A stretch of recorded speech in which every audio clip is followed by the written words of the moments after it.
Theo of Golden by Allen Levi. An impeccably dressed, spry, and distinguished 86-year-old Portuguese widower arrives in the quaint southern town of Golden, Georgia, hoping for a quiet refuge. With his silver hair, warm blue eyes, and an ever-present hint of a smile, Theo is a man who notices the world's minute beauties. He settles into a rhythm of daily strolls along the brick-paved promenade, admiring the historic architecture, the winding Oxbow River, and a gnarled oak tree known to locals as the Eye of God. His leisurely wanderings soon lead him to the Chalice, a bustling local coffee shop run by a cheerful barista named Shep. There, Theo's sharp eyes lock onto a mesmerizing display, 92 masterful pencil portraits of local residents hanging on the walls, drawn by a humble, highly talented local artist named Asher Glisson. Theo is utterly captivated by the profound emotion captured in the graphite lines, noting that a subtle, universal sadness lingers in almost every face. Struck by a whimsical, generous inspiration, the old man decides to purchase the unsold portraits, one by one, and gift them back to the strangers they depict. Theo's first target is a young woman named Minette Prentice, an attractive, successful, but deeply sorrowful-looking accountant. He sends her an elegant, handwritten invitation to meet him at the Fedder, a beautiful public fountain in the center of the promenade. Though suspicious, Minette agrees to the meeting while her cautious, protective husband, a local prosecutor named Derek, watches from a safe distance. At the fountain, Theo treats Minette with the utmost reverence. He presents her with her portrait and shares a poignant story from his youth in Spain, describing a girl he loved who radiated the same beautiful, tender sadness. Disarmed by the old man's pure kindness, Minette breaks down. She confesses the source of her pain. Years ago, pressured by her pragmatic, overbearing father, Pierce, she gave up her dream of becoming a mother to pursue a high-powered career. Theo validates her grief, reminding her that she is strong, brave, and entirely capable of saintliness. Minette leaves the fountain forever changed, and Theo's clandestine mission officially begins. To root himself in Golden, Theo rents an immaculate third-floor apartment in Ponder House, a historic building managed by the refined, rigidly orderly consultant James Ponder. Initially, Mr. Ponder and his stern, skeptical secretary, Mrs. Gidley, are wary of the mysterious foreigner with no last name. However, Theo's undeniable grace soon melts their defenses, and they become willing accomplices in his secret bestowals, helping him track down the addresses of the portrait subjects. Theo also befriends Tony, the owner of a chaotic local bookstore called the Verbivore. Tony is a sarcastic, gruff Vietnam veteran who hides a deeply wounded heart beneath layers of cynical banter, regularly holding court with a group of retired locals known as the Penny Loafers. Theo sees right through Tony's prickly exterior, engaging him in rich conversations about literature, life, and the existence of heaven. As the weeks pass, Theo's fountain bestowals touch every corner of Golden. He meets Kendrick Whitaker, a stocky, quiet, and gentle university custodian working the night shift to care for his 8-year-old daughter, Lamisha, who is hospitalized after a car accident that killed her mother. When Theo gifts Kendrick his portrait, the father's face lights up at the thought of giving it to his little girl. Theo soon begins visiting Lamisha in the hospital, reading her stories and secretly funding her specialized surgeries. Theo also summons Basil Cannonfield, a lanky, shaggy-haired street musician who abandoned his teaching career out of grief after his sister's death. Theo encourages Basil to embrace both his wisdom and his playfulness, urging him to write his own music rather than just playing for tips. Perhaps Theo's most challenging and colorful bestowal is with Ellen, a fiercely eccentric homeless woman who rides a bicycle she calls the Noble Invention. Often wearing a wilted blue velvet hat and layers of bright, mismatched clothing, Ellen possesses a brilliantly literate mind, shattered by severe trauma. She speaks in rapid, disjointed literary references, but Theo listens to her with absolute dignity. Under the safety of Theo's umbrella during a rainstorm, Ellen lucidly shares the tragedy of her life. Her child was taken from her by the state 30 years ago. Theo's unwavering respect anchors Ellen. When she later crashes a serene Sunday service at the elite St. James Church, shouting at the ushers, Theo and the church's venerable matriarch gently guide her to a pew, seamlessly integrating her into the congregation and transforming a scandalous disruption into a profound moment of grace. Not every bestowal goes smoothly. When Theo attempts to gift a portrait to a beautiful young waitress named Mia, formerly Clarice, her abusively jealous boyfriend, Cleve Torber, intercepts the letter and shows up at the fountain instead. Enraged, Cleve violently shatters the framed portrait on the pavement, crushing the glass beneath his boot. For the first time in Golden, Theo's grandfatherly demeanor vanishes, replaced by a terrifying protective fury as he curses the man in Portuguese.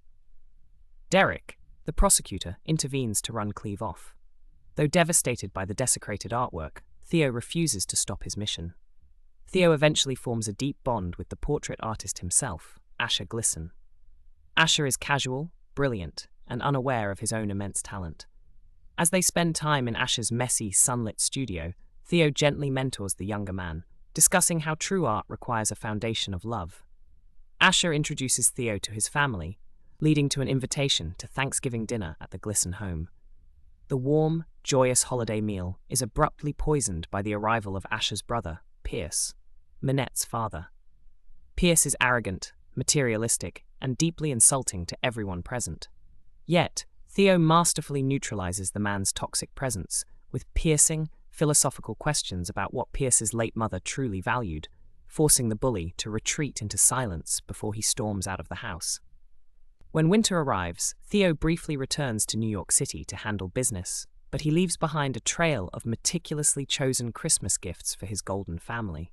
He gifts Ellen a set of fine woodworking tools, so she can turn her hobby of arranging found bird feathers in wood, which she calls featherwood, into a real business. He gifts a rare, exquisite Pernambuco wood bow to Simone Lavoie, a dedicated, curly-haired university cello student whom Theo has deeply admired.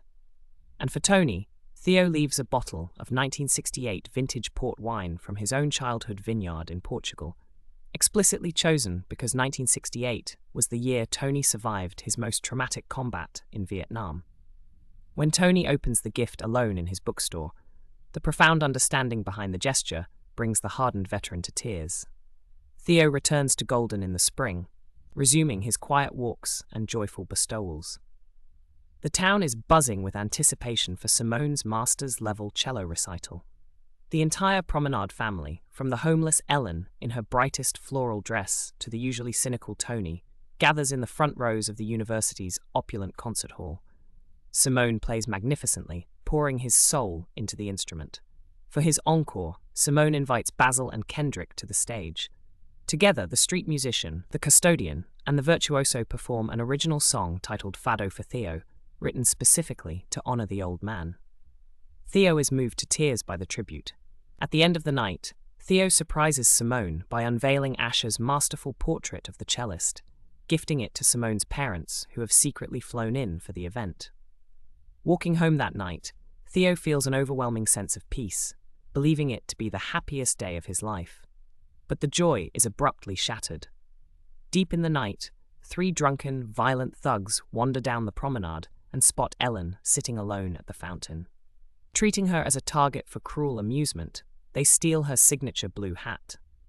When Ellen fights back with feral intensity, the men begin to ruthlessly beat her. Simone, walking home late with his cello, hears the commotion and bravely charges into the fray to save her. The thugs easily overpower the young musician, stomping on his hand to break his fingers and gleefully smashing his priceless vintage cello against the stone fountain. Awakened by the screams, Theo rushes to his third-floor balcony. Horrified by the brutal assault on his friends, the old man leans over the low iron railing, desperately screaming for the men to stop. In his panic, Theo loses his balance. He plummets 3 stories, striking the pavement below. The thugs scatter into the night, leaving a bloody, chaotic scene. Simone drags himself toward the sidewalk, only to find Theo's broken body. The saint of the promenade is dead. Golden is thrust into deep mourning, but the shock of Theo's death is quickly eclipsed by a stunning revelation. A front-page article in a major New York newspaper reveals the true identity of the beloved old man. Theo was actually Games Theophilus Zilaves, globally known as Zila, one of the wealthiest, most famous, and highly reclusive artists of the 20th century. The town is left reeling, unable to comprehend why a man of such staggering renown chose to spend his final year hiding in their quiet southern town, giving away portraits. The answer is revealed in the quiet sanctuary of Ponder House. Mr. Ponder hands Asher Glisson a sealed envelope left behind by Theo.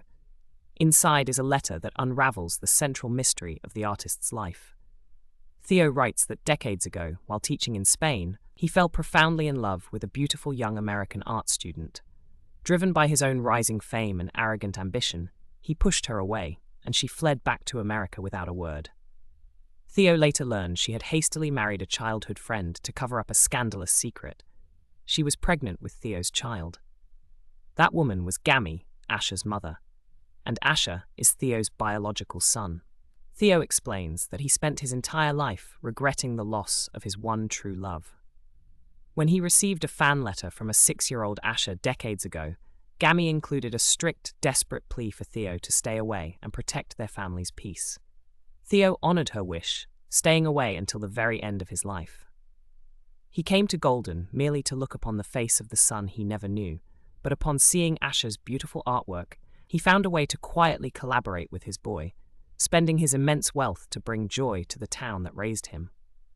Asher weeps as he reads his father's final words, urging him to press on, seek truth, and make beauty. In the epilogue, the seeds of Theo's profound love continue to bloom.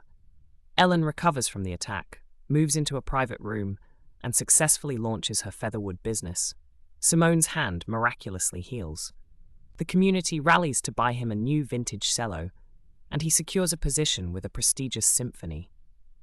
Minette finally leaves her soul-crushing job to become a mother, naming her exquisitely handsome baby boy Theo. Tony softens his hardened heart, drinking a small glass of port every night in a quiet toast to his friend. And Asher continues to paint in the serene light of Golden, forever changed by the knowledge that he is the legacy of Zyla, and the son of a man who proved that the greatest work of art a person can create is a life lived in the service of others.